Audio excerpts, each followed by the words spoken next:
విజయనగరం జిల్లా బొబ్బిలి బ్రహ్మకుమారి సెంటర్లో భారతరత్న ఏపీజే అబ్దుల్ కలాం గారికి 11వ స్మృతి దివస సందర్భంగా బ్రహ్మకుమారి సంస్థ సభ్యులం కొవ్వొత్తులు వెలిగించి శ్రద్ధాంజలి ఘటించారు. ఈ కార్యక్రమాన్ని బీకే రాజేశ్వరి అక్కయ్య నిర్వహించడం జరిగింది. అబ్దుల్ కలాం గారు దేశ సేవకి తన జీవితాన్ని అంకితం చేశారు. మన దేశానికి పరమాణు బాంబులను తయారు చేశారు. అటువంటి మహానుభావుడికి హృదయపూర్వక శ్రద్ధాంజలి పుష్పాంజలి సమర్పిస్తూ ఆయన సేవలను ప్రశంసిస్తూ బొబ్బిలి బ్రహ్మకుమారీస్ అంతమంది కలిసి ఏపీజే అబ్దుల్ కలాం గారును స్మరిస్తూ దేశవ్యాప్తంగా ఉన్న బ్రహ్మకుమారీస్ సంస్థతో చాలా సన్నిహితంగా ఉండేవారు. World head quarter mount Abu చాలాసార్లు సందర్శించారు అని బీకే రాజేశ్వరి అక్కయ్య తెలియచేసి ఈ కార్యక్రమాన్ని జయప్రదం చేశారు.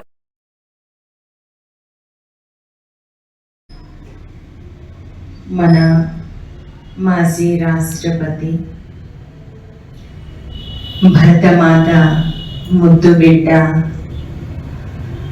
దేశ సేవ కోసం అహర్నిశలు తన సమయం, సంకల్పం, శ్వాస, తన జీవితాన్ని కూడా దేశ రక్షణ కోసం, దేశ ప్రజల కోసం అంకితం చేసిన మన మాజీ రాష్ట్రపతి గారు ఏపీజే అబ్దుల్ కలాం గారికి ఆయన వర్ధంతి సందర్భంగా మన సంస్థ తరపున స్నేహపూర్వక శ్రద్ధాంజలి మనం బాష్పాంజలి ఘటిద్దాము. ఆయన సేవలు అమోఘమైనటువంటివి.